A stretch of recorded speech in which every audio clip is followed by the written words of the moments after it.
I'd ask Don to do a roll call, please. Dr. Mahoney. Here. Mayor Dardis. Here. Mr. Peterson. Mayor Judd. Here. Mr. Hendrickson. Here. Mr. Pepcorn. Here. Mr. Wayland. Here. Mr. Strand. Mr. Campbell. Here. Mrs. Sherling. I'm here. Mr. Steen. Here. Mr. Olson. Here. Ms. Carlson. Here. A quorum is present. Very good. Can I have a motion to approve the minutes previous meeting, please? This is Dave. I so move. Do I have a second? Second, Wayland. Okay. All those in favor say aye. Aye. Aye. Aye. Very good. Do I have a motion to approve the order of agenda? Mrs. Hendrickson, so moved. Carlson. Don, did you get those two? Yes, Hendrickson and Carlson. Thank you. Very good.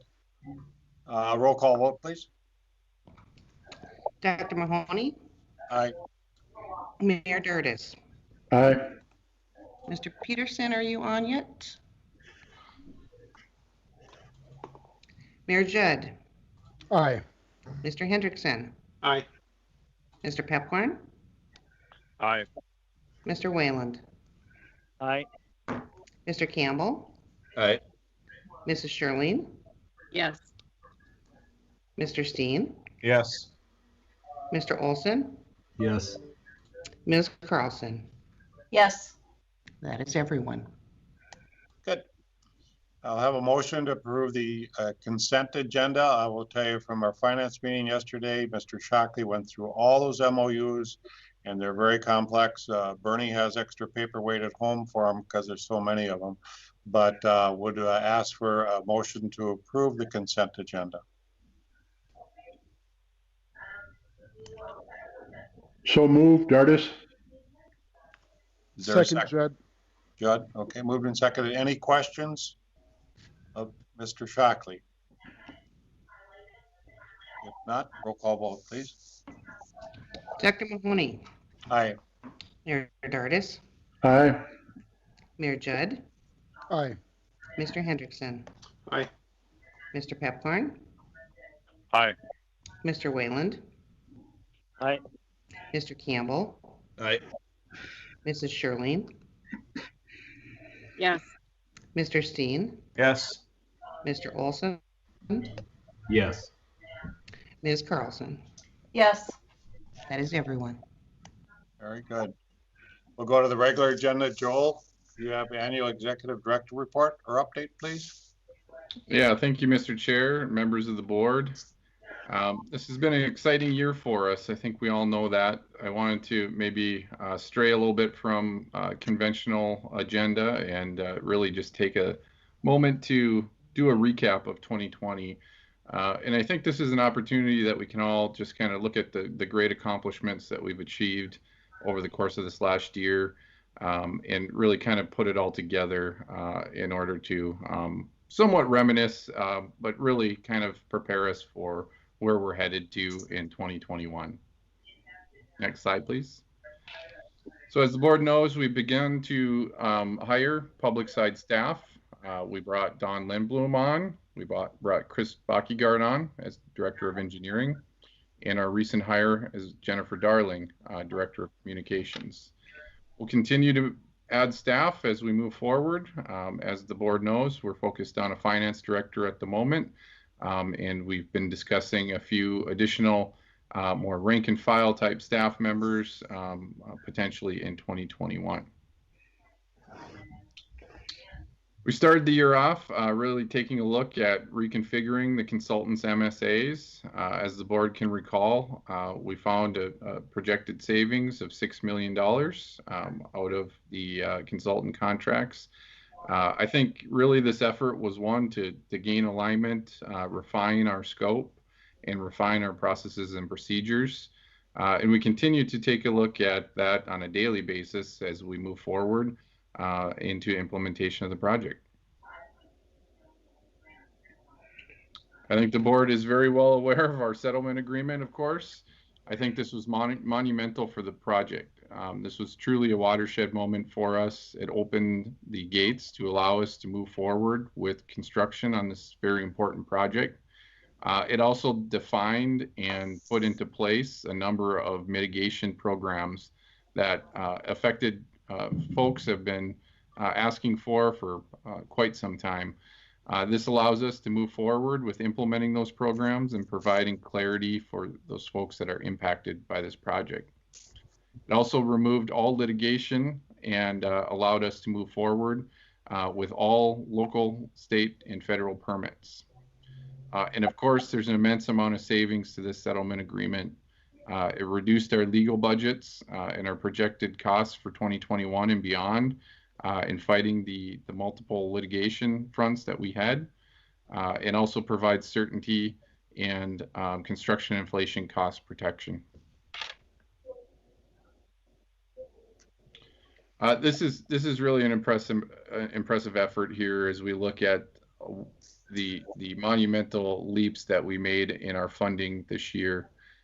What you see here is over $1 billion worth of funding related to the project that was secured this year. We were instrumental in assisting in bringing $100 million to the Corps' work plan for core components of the project. We were also very fortunate, and we worked diligently to move towards closing on that WIFIA loan. And that's actually 569 million, not 561, just typo on the slide. And then we also recently just heard we've been approved, or our developer has been approved for up to 296 million in private activity bonds through the federal DOT. This will allow low interest, low cost capital for our development teams, which we in turn receive that savings through the bid of the project. And we were also very successful in working with our state of North Dakota partners. We signed a cost share agreement for an additional $44 million. And we also were able to renegotiate some language associated to that, which allowed us to free up additional cash from past expenditures. And I think most of you have been out to the project sites, and they're rapidly coming together. It's pretty amazing on a week-to-week basis as we see the progress out there. I do believe Terry will mention to the board that construction will be suspended shortly due to the winter months, but that they are on schedule and they continue to find additional cost savings as they move through their programs. There was a cost savings of approximately $5 to $6 million that was found at the inlet and control structure just this fall as they were moving through construction. So things are looking like we're looking very well for the federal component of the project. And I'd also like to take a moment just to recognize that this is one of the most robust environmental and mitigation programs in the nation. What you see here is the drilling rig that was launched at the Fargo boat launch in South Fargo. This was used to collect soil borings in the Red River at the Red River Control Structure site this summer.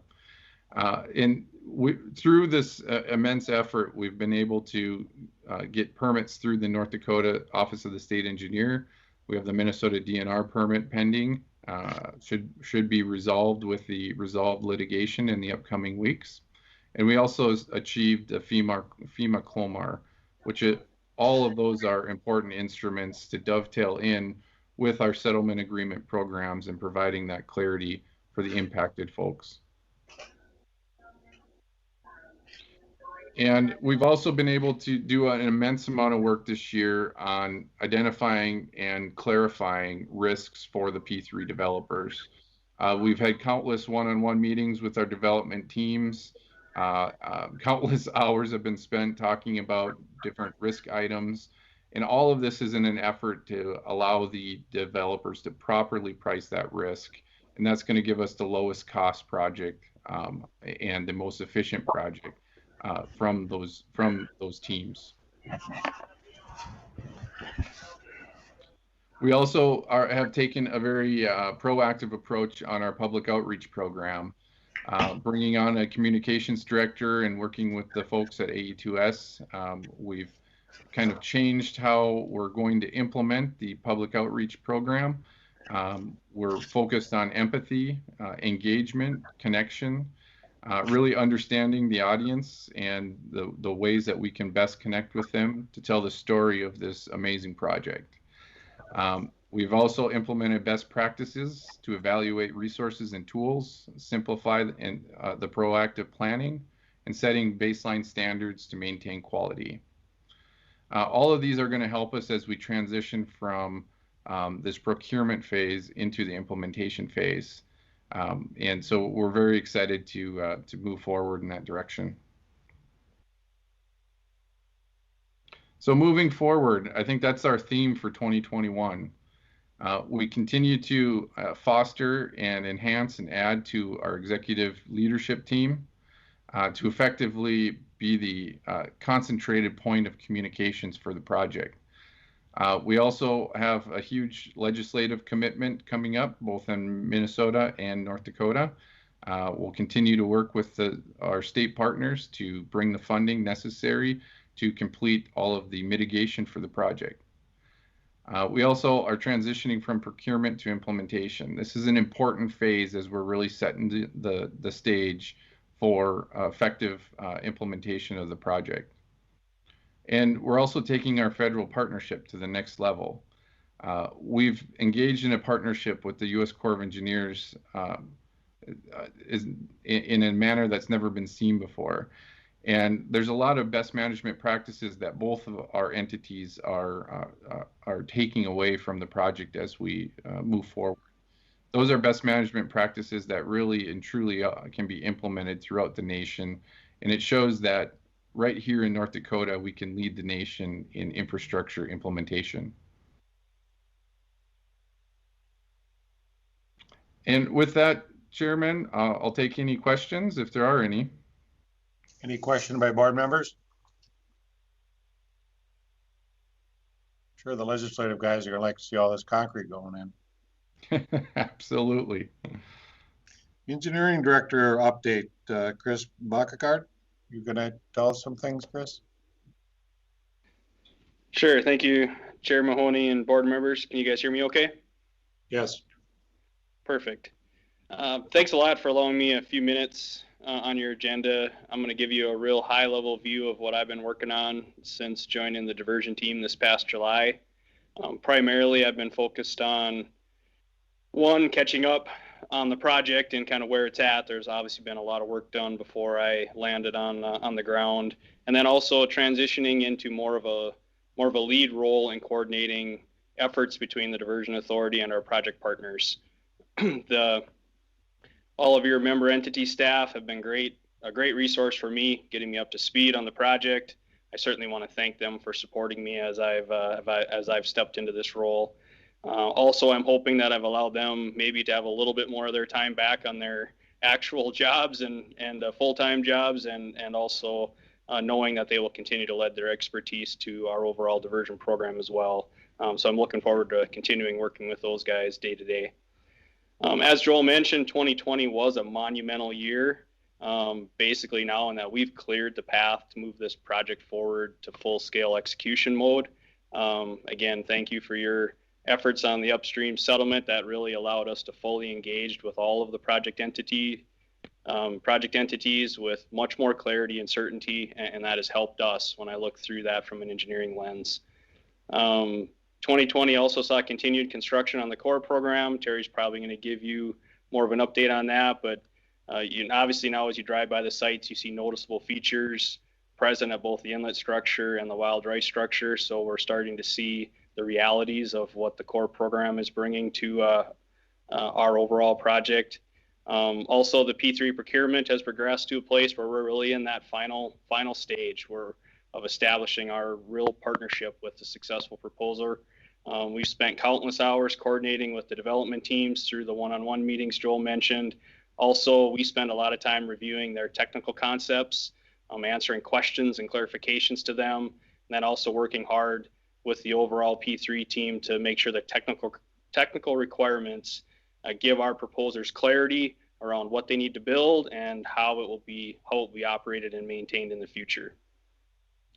One of the other items we've worked on hard this year is to secure permits related to the project. On each component of the project, there's upwards of 20 different permits that could be needed. So we evaluate all those, we decide which ones are needed, and then go through the application and securing those permits on behalf of the Corps or on behalf of the Diversion Authority. A couple to note, we were able to coordinate with the Corps and secure a 404 permit for the channel construction. We also were able to secure a channel construction permit from the North Dakota State Engineer's Office this year.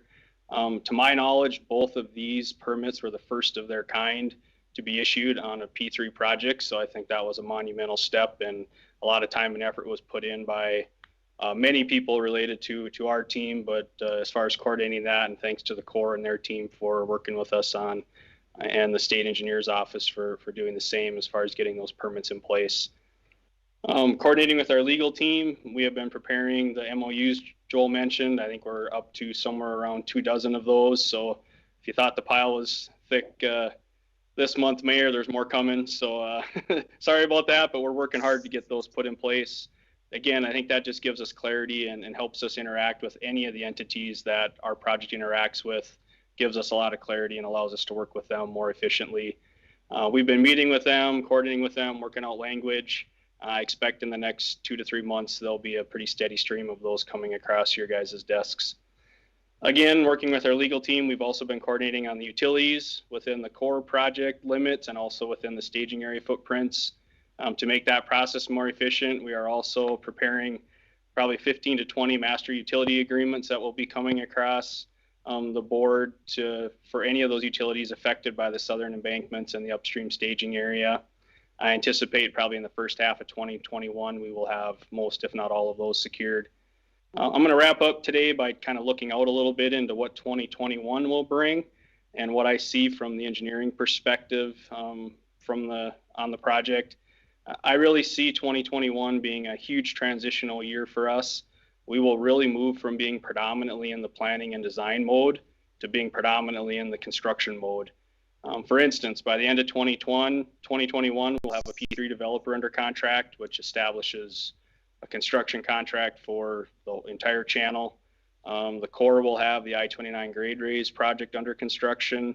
They will also have their Southern Embankment Segment 1 project under construction. Drain 27 wetland mitigation will be bid and awarded this year. The Red River structure will be bid and awarded in 2021. We also anticipate having the Drayton Dam mitigation project bid and awarded in 2021. And I'm not even adding in the countless city and county projects that are also paralleling our efforts in providing the overall project, the comprehensive project. So we're going to continue to support all those projects, but we're also beginning to look out beyond construction and to develop policies needed for future operations and maintenance of the project. We'll be kicking off approximately 15 action plans in early 2021. These will really more fully develop the policies needed to ensure we have successful and consistent operations and maintenance of the overall system that will provide us long-term security from flood risks throughout the entire region. So thanks again for allowing me a few minutes to talk to you guys today, and I'm available as Joel to answer any questions that you guys might have. We're just a little surprised for an engineer, you only had one slide, so we'll take that as an advisement that in the future you will always keep your slides deck short. There you go. John Shockley, are you ready for the general consult update? Actually, Mr. Chair, I don't have any particular update this meeting. You covered all of my MOUs, so I don't have any additional updates. Joel, can you check his head and see if he doesn't have COVID or something? Yeah, I'll do that, Mayor. Oh, wow. Core update. Come on, Terry Williams. You'll at least tell me something, won't you? Hello, Mr. Chair and board members. Good afternoon. I'm going to try to only have maybe 1 or 2 slides as well, just to just to try to compete with Chris. And I believe the drone footage will be shown in a little bit. So we'll go over construction of the diversion inlet and the wild rice then. But important to note that those two projects, the construction still remains on schedule. The completion dates have not moved out. Number 3, the Red River structure design, as Chris said, we are vigorously pursuing the design of that. We're on schedule, and we will start the contracting actions for that in 2021. Very exciting. The largest structure, nearing completion of design and starting to think about contracting that out for bids. Number 4, Reach SE1. The plans and specs were approved at the end of October, and we're just kind of waiting to hear from both states on permitting actions before we put that out for bids, but we plan to award that no later than about 30 March. Number 5, that's Reach SE2A. That design is on schedule as well. Final plans and specs scheduled for November of 21. Some big news. We're going to start designing what we call Reach SE1B, which is between SE1 and the diversion inlet structure. So Rock Island will be starting that up in about January, February. Number 6, I-29 raise. The plans and specs those are all complete too, all signed off on.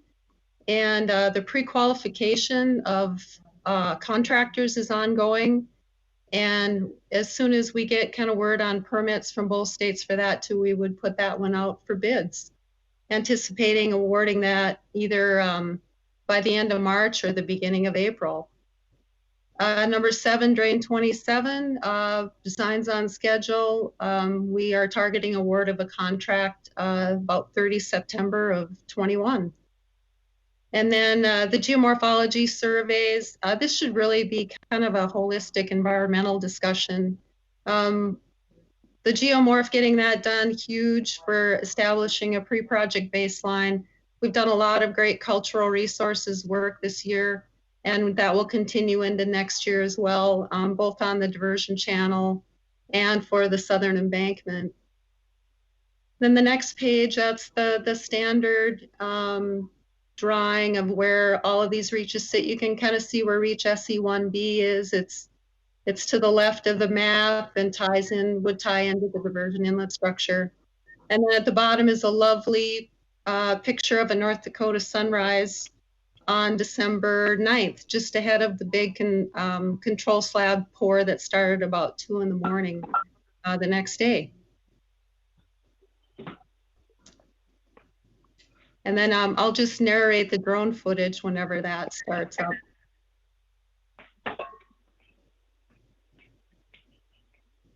So the diversion inlet structure, this was flown on the 10th of December.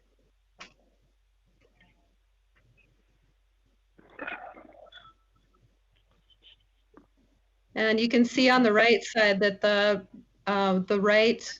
dam walls on the right side of the control structure still have the orange tarps on them. They're probably removed by now. Both the left side walls and the right side walls, each side we have about 4 panels left to pour, and that will be done next year. The control structure slab between the 2 sets of walls is all done. The stepped areas downstream of the large slab, those are all done and just covered with tarps. And then downstream of those stepped areas, you can see that they're driving H-pile, and that's the stilling basin area. They will continue driving the pile next year for the stilling basin and then pour concrete for that stilling basin all next year. And so the diversion inlet structure, when it's done, will be about 46 feet tall. And that's about half as tall as the MCOM Center at about 100 feet. If you want to try to visualize how big this or how tall this structure will be once the bridge decks are installed and all of the machinery.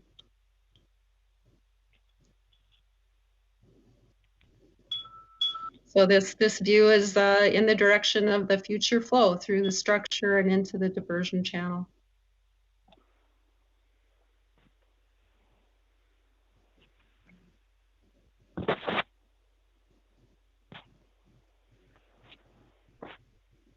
Very good. Any questions by anybody? I think we've got the wild rice too, Mayor. Oh, you're gonna show two things. Bernie was a bit upset because your concrete use is driving up the cost of concrete in West Fargo for his projects. Well, I totally get that because this one was flown the day of the second big pour at the wild rice structure, so on 10 December. And we're flying in basically the direction or following where the new river channel will be located. So once this structure is built, it's being built in the dry, the river channel will be dug such that it goes right through the structure. And so what they're doing is they're doing that second big control structure slab pour about 1,850 yards. So it's over 185 concrete trucks. So you can see them lining up. You can see them kind of pulling in throughout this video. This second slab, well, the whole slab is about 7 to 8 feet thick. 1,850 yards, lots of trucks, and it's a mass concrete pour. So yeah, they are going to be shutting down construction operations at both sites, but they will keep a small crew on to maintain the sites, and then they've got some monitoring to do on the mass concrete pours. And the wild rice at 59 feet tall is about half the height of the Fargo Dome, if you want to visualize that. That's it, Mayor. Very good, thanks. And we'll go on now to public outreach. Roger Olson. Thank you, Mayor.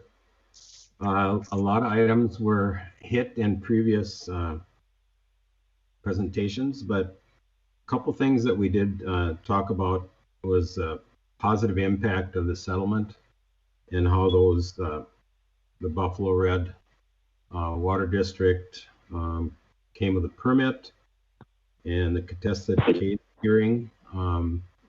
We're waiting for the judge's decision there. And then we've welcomed Jennifer Darling. It's her second meeting with us. And she gave a couple comments. One was about the communications plan review and schedule.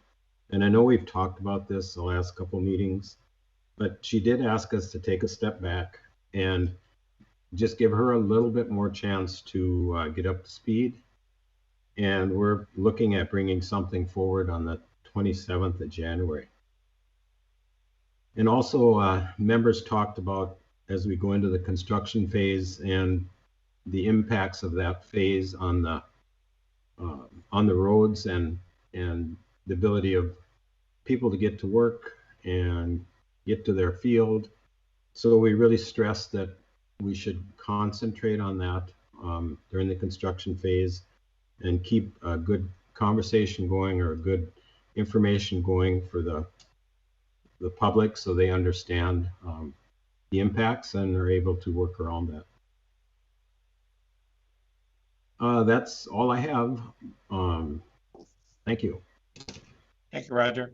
Appreciate it. Next, we will go to land management. Hello. Mary Shirley. Thank you. We met yesterday. Since our last meeting, we've acquired 5 more parcels. We've been focusing on the diversion channel, the Southern Embankment, Reach 1, and the I-29 road raises. Appraisals are being conducted now for the Drain 27 wetland and the Red River control structures.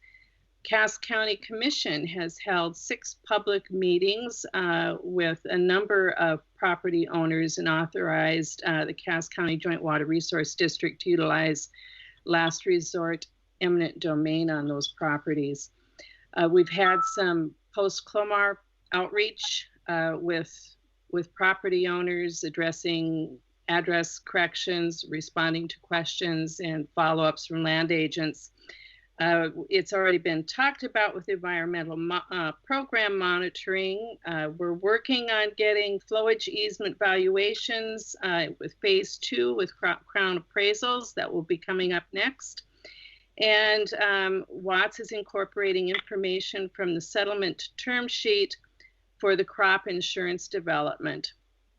The other piece of our meeting yesterday, we spent quite a bit of time talking about the disposition of excess land and what kind of policies would be appropriate for us going forward. And we'll be talking about that later on in this meeting today. So that concludes my report. If Roger or Kevin have something from Minnesota or the joint board to report, to add to it, that'd be great. Any other comments, Roger? Yeah, the process continues. This morning's meeting, we had invitations out to 21 property owners, and we did have, I believe there was 3 that showed up to talk about their specific issues and what they considered was a fair value. And it's actually going pretty well. Although, as we are getting into areas that are transitional, where you have farmland that could possibly transition over the next 5, 10, 15, 30 years, landowners are wanting us to consider that in their appraisals, and we rely almost exclusively on our land appraisers, and it's been working all right, but we continue to just go through the process and negotiate right to the end. So if there's any questions. Any questions, Roger? I think, Roger, you give a good policy as far as farmers and what they're feeling. So it is nice to have you help guide us a little bit on what to do with the land we have and how you'd like it managed, so people are given the right to try to get in on the bidding if they need to. So, well, I appreciate you listening, because yes, I think it's important, and I'm just speaking from the dirt out here and what it takes. So thank you for listening. Well, we have the same problem in the city. Sometimes people think their land's worth a lot more and going to develop a lot quicker, but it just doesn't always move that fast. So, okay, Mary, does that conclude your report, or does Eric have anything to do? Eric, do you have anything else, or are we going to wait till the end of this agenda? I think you hit a home run, Mary. Nice job. Thank you. I think the thing on this, what you have up though, Eric, is interesting. And now it looks like you've almost been in contact with all the owners of the land and are in process of something, you know, either negotiations or eminent domain or different items. So it looks like the team is continuing to make progress. Yeah, thanks, Mayor, and Mary as well. We are awfully busy. You know, yeah, there's been a lot of work going on, Roger and his board and the MIC board as well, keeping busy. Lots of conversations happening with property owners. I think by and large, many of those are good conversations. Unfortunately, as Roger has noted in the past, we have the tough conversations that have been happening over the last few months, and having to go through the county commission process for that. But we are continuing to move forward and making progress. Thank you. Mayor Dardis, are you ready to give us the report on finance? Yes, Mayor, I am. Finance Committee met yesterday, and I wanted to say that prior to that, I have been participating as a guest in public outreach and land acquisition to gain a broader knowledge as to an understanding of the budget that's being presented for 2021. And I would call to the attention that the 2021 cash budget is at $219 million, just about $220 million. And there's a number of line items that I think that are important to note. There is obviously the settlement agreement of the $35 million is in there. And then the other thing is that when Mr. Shockley talks about his MOUs for utilities, That also is a very large item in 2021 of $34 million and change. So the budget is been reviewed by the Finance Committee. Mr. Paulson has given us a line by line explanation and discussions as to what we're doing there. Another significant line item is the in-town flood protection for the city of Fargo, and that's at $35 million. So in 2021, excuse me, the 219 million is significantly up from what we've been doing in the past. And as one listens to land acquisition and public outreach, the good work that Roger's doing and Mary's doing and all those involved, it is a significant budget.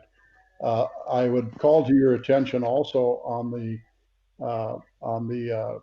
2021 cash budget.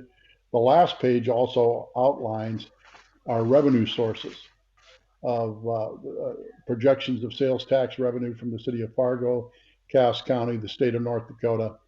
Our investment income is our property income, which will, as the diversion channel starts to be built, that will come down significantly. At present time, we're leasing out back to the producers about 8,000 to 9,000 acres, and as the channel gets under construction, obviously that's going to change, and we have a $60 million cash balance carryover. So again, a significant budget increase. I'd stand for any questions, and I'll attempt to answer, and I'd certainly defer to Mr. Paulson as well in any questions anybody on the board might have. Mayor Dardis, this is Roger. Yes, sir. I don't know if you can answer this, and we did get an answer from Joel Paulson on how the sales tax revenues are coming and if they're keeping up. And I think it would be an interesting observation to give the rest of the board. Certainly. We might call on Mr. Montpleasure for a more detailed report than I could possibly give, or Mr. Costin, both from sales taxes. I do know that March and April were decidedly down. May, June, July, and I'm referencing the city of West Fargo, we were running at an 8% over the year before. Right now, we're at 5%. The North Dakota state aid is down decidedly. If you take a look at the North Dakota state revenues, they're down about 20%, and state aid to the cities is down about 20%. So Mayor Mahoney or Mr. Montpleasure, could you respond to, again, sales tax has been running a little bit ahead, which is actually, to me, is quite surprising. But if you take a look specifically at the internet sales tax collections, the estimates from the state tax commissioner, it's much, much higher than what they had forecasted. So Mayor Mahoney, you have anything to add, or Mr. Montpleasure possibly? Yeah, Roger, we were very surprised in the spring or the summertime purchases, and initially excited, hoping we get a 4 or 5% return rate. We're at about 1.5% to 2% right now. With what I see in shopping in December, I'm hopeful it will be higher than 2% overall, but that would be tremendous for the community. And to the state aid seems to us, we both, Bernie and myself, 10 to 20% off where it was supposed to be. But we think the money that we need for the project, we should come in as predicted by Ernst & Young.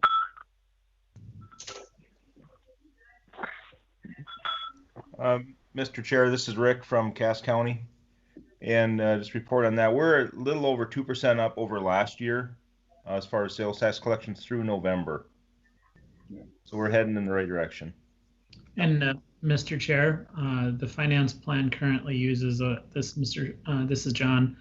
The plan currently uses a 1.5% growth. So we are exceeding what we have in the plan, keeping in mind that the plan was built on a conservative and prudent growth pattern of sales tax. Very good. That answer your question, Roger?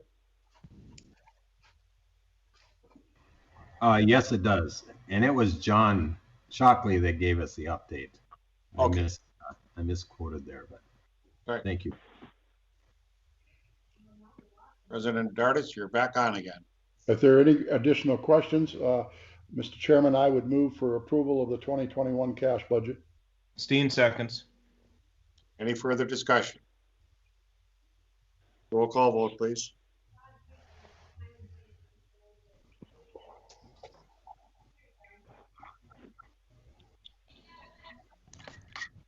Dr. Mahoney, Aye. Mayor Dardis, Aye. Mayor Judd, Aye. Mr. Hendrickson, Aye. Mr. Pepcorn, Aye. Mr. Wayland. Aye. And Mr. Strand is on. He is texting me his votes. Mr. Campbell, Aye. Mrs. Sherling, Yes. Mr. Steen, Yes. Mr. Olson, Yes. Ms. Carlson. Yes. That is everyone. The ayes have it. No, I mean, the yeses have it. Go ahead, Bernie. Mr. Chairman, also, the Finance Committee reviewed two board or contract actions that were brought forth. Ernst & Young is an amendment to the infrastructure advisors, excuse me, and Crown Appraisers. And the Finance Committee approved those, took action on them, and I would also recommend to the board that they meet with their approval on these amendments. Seconds. Is there a second? Steen seconds. Any discussion? Questions? Roll call vote. Dr. Mahoney, Aye. Mayor Dardis, Aye. Mayor Judd, Aye. Mr. Hendrickson, Aye. Mr. Pepcorn, Aye. Mr. Wayland, Aye. Mr. Strand, Mr. Campbell, Aye. Mrs. Sherling, Yes. Mr. Steen, Yes. Mr. Olson, Yes. Ms. Carlson. Yes. That is everyone. Mayor Dardis, do you have any other business? I have one other thing that I'd like to point out that, and this goes back to both dealing with Mrs. Sherling's and Roger's committees. There is a lot of discussion going on with regard to the land that we have that we possibly don't need right now, and that's in excess of about $20 million. And I would like to commend all those people that are involved in that discussion with regard to how one of the things that was addressed yesterday that would be at public auction. But Roger's insight on first refusals to adjoining landowners or previous landowners and those types of things. I think that this is a very solid approach. And so that's the only thing that the Finance Committee had a lot of discussion about, and that we certainly support their efforts on how we're going to liquidate some of this $20 million in excess land that we have. That's my full report, Mr. Chairman. Stand for any questions. Thank you. Both those committees are doing a good job on that. I could agree. Other business, compensation study attachment. This is Joel Paulson to, I think, explain. Yes, thank you, Mr. Chair. So this is a proposed contract with a consultant to stand up a classification and compensation study for the Diversion Authority. This is, and as the board knows, as we've moved to create public side staff as an entity, we currently do not have robust human resource policies, and so we've begun a process of working through that. This is, one of the steps in that process. What I would hope is that we can get this done by February, March of next year. This will provide a pay matrix for the Diversion Authority, and it will also provide us the ability to classify each of the positions within that pay matrix, so that we can assure that we are being competitive and that we're paying appropriate salaries. and that we have a process for performance review and compensation increases in the future. So I'll stand for any questions. So just for the board to understand, we kind of had tasked the county to help us with HR issues with the DA, people that we hired. The difficulty in that is that Moorhead, Fargo, and the county, West Fargo, all have different type of matrices that they go by. And what Joel is running into is he suggests a salary, but we didn't have necessarily an HR study on some of these areas. So what this is hoped to do is give us a process that we can follow. And Joel and I also discussed the difficulty is that some people are going to be hired for 6 years and go out. So you may want to review their position every 6 months. You may want to do other types of salary compensation exclusions. So it was felt the best way to do this is a process that's defined. So it's not them, well, we'll go to the city's pay scale or we'll go to the county's pay scale. It would be we'll define the pay scales for the market, and then that will be given to the board to approve. So we felt this was a better way to do a process rather than the difficulties you run into, which Joel has to do a certain salary to attract the candidates. So we felt this would be objectifying it, make it easier for the board. Any other?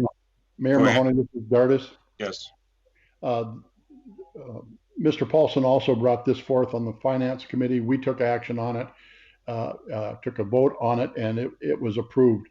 The one thing that I am concerned about as we can continue to move into 2021 is the timeline when this firm that we're looking at here, the Gallagher firm, this is going to be about a 3-month process. So we'll be, before we probably even have a list of candidates and the like, we're probably going to be at the end of the first quarter. So just so the whole board knows that this is not a process that's going to be immediate.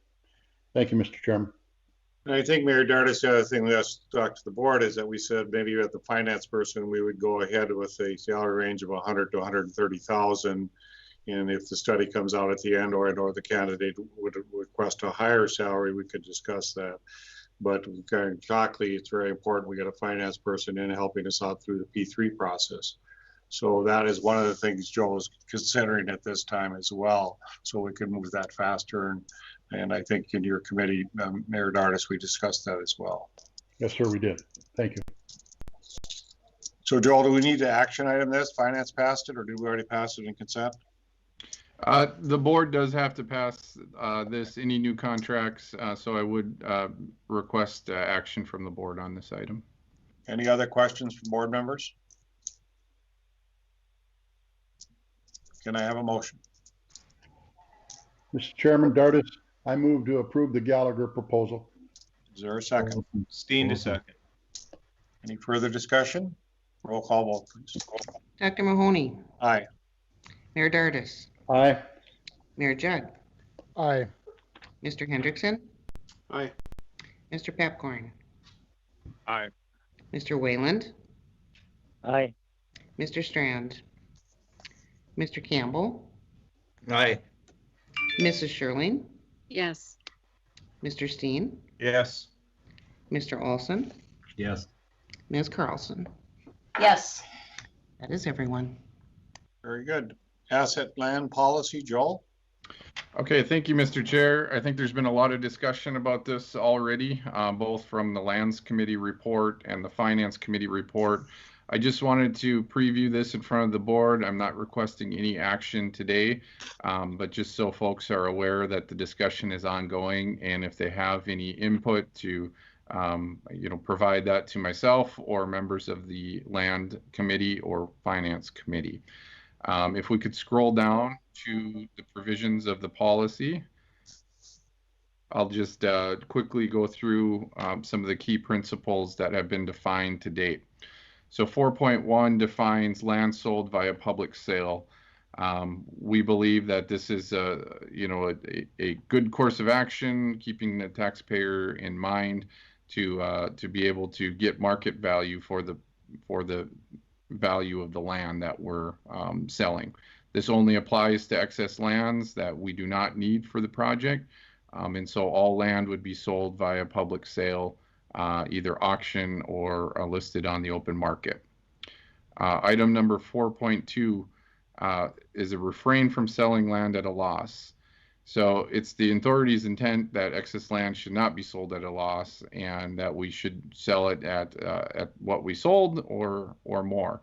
Now, this has some nuances to it. Obviously, when we replat some of this land, we change the shape and size of the properties, and that does affect the valuation of the property. But I think what this is trying to say is that we would have the property appraised at market conditions, and we would sell the land at market costs. Item 4.3, really the preference is to sell the land first to adjacent property owners if they so choose. This would be an offer to sell the land at market value to adjacent property owners. This was kind of an important element as the project has disrupted multiple neighborhoods throughout the region, in ensuring that those folks that have been impacted by the project and have lost productive land have the ability to buy farmland to compensate or offset those losses. 4.4 is our wish to keep the properties taxable. And this would mean that we would prefer that the sale of the property would be to a private party or a public entity that would continue to tax those parcels unless it was deemed necessary or in the public good to take those off the tax rolls. We are also proposing in this policy provision that the land that we currently own would stay taxable while the Cass County Joint Board holds that land for the benefit of the Diversion Authority. Item 4.5 is the option to hold certain lands long-term. We have interesting scenarios down along the southern embankment where we're purchasing land that has development value, and that development value is taken into account for flowage easement evaluations. However, the property after the project would never have development potential due to the proximity within the upstream mitigation area. So there is going to be some property that we purchase that, or there would be property that we would have to buy a flowage easement on, where the flowage easement would be well over the value of the property long term. And so there's also some provisions here. Some of the property that we do own is at higher risk of triggering prevent plant and summertime crop loss.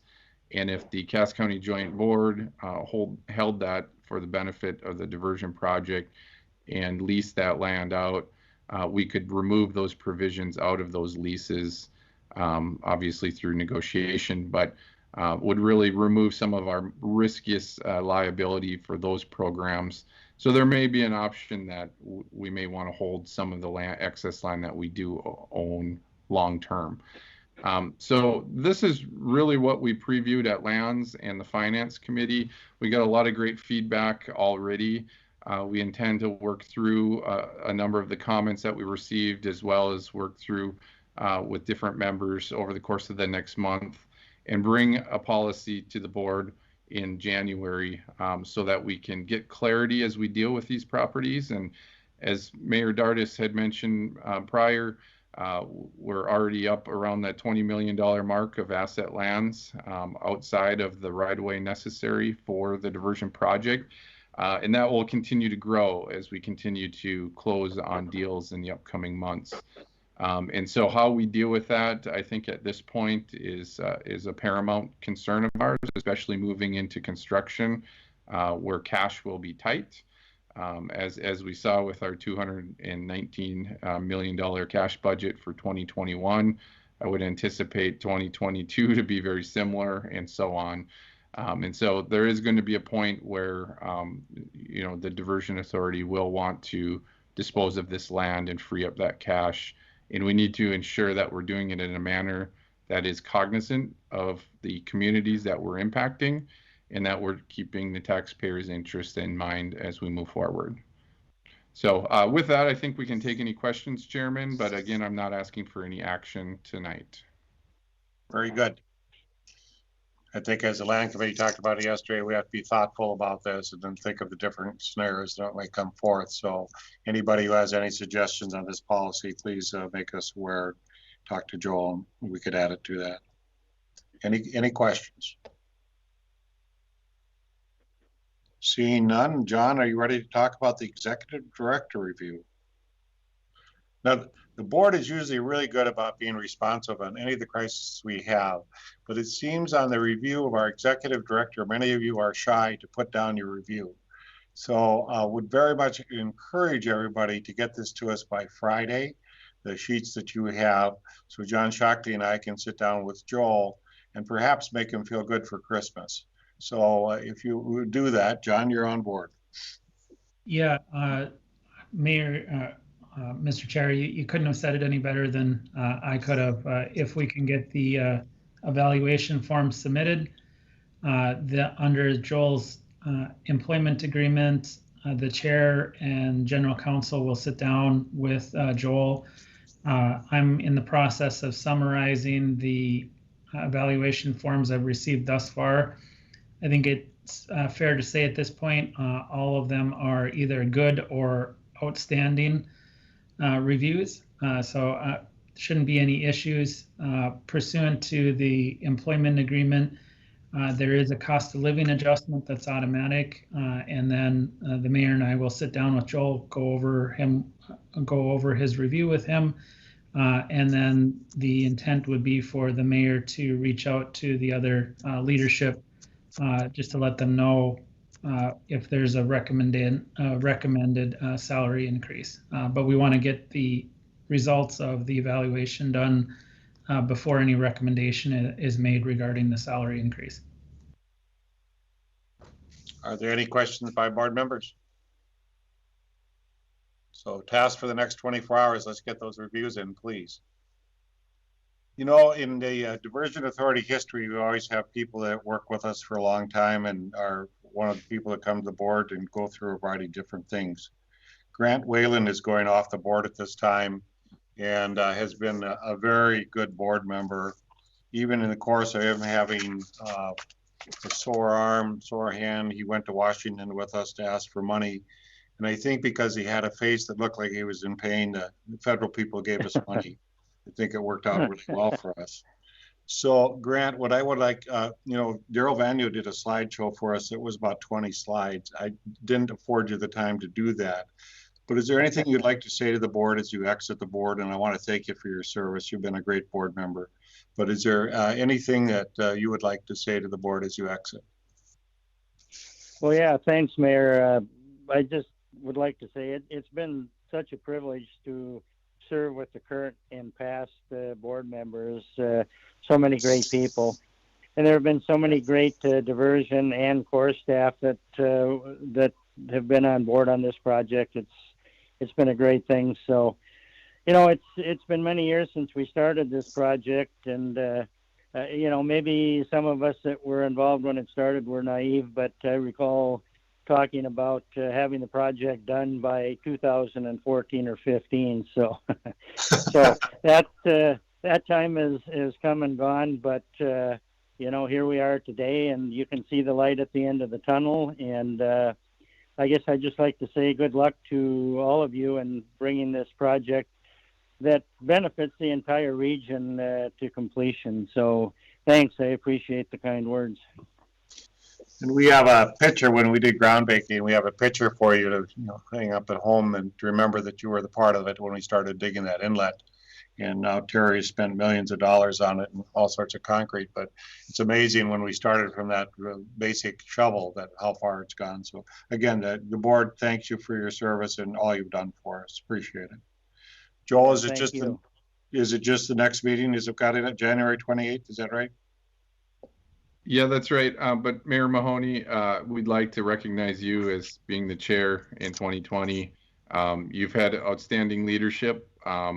We've thoroughly enjoyed having the opportunity to work with you on a day-to-day basis. And you know, as well as the rest of the board does, and as well as I do, how much effort goes into the monumental accomplishments that occurred. And so I'd just like to give you a special thanks for your leadership this year, and certainly look forward to working with you next year, and looking forward to working with Mayor Judd next year as well. Well, the only thing I could say to Jonathan, every time we pass the torch, you got to do more and more the next year. So I've got the budget in 21 to 225 million. So let's see what you can do next year and get the rest of this project done. But really looking forward to when you start across the Red River. So thank you, everybody. I think we're ready for adjournment. Mayor Judd, do you want to make any opening comments for your next chairship? No, I just thank you, Mayor Mahoney. I know I've got some big shoes to fill. Again, also thank you to Commissioner Whalen, and thank you to all of the folks, staff and board for your patience as I learn my way around the project. And I'm looking forward to 2021. Thank you. Thanks, everybody. Have a happy holiday and great work today. And I met my goal is getting done by 4:30. So I feel very happy as that I've been successful as a chairman if I've done that. Thank you.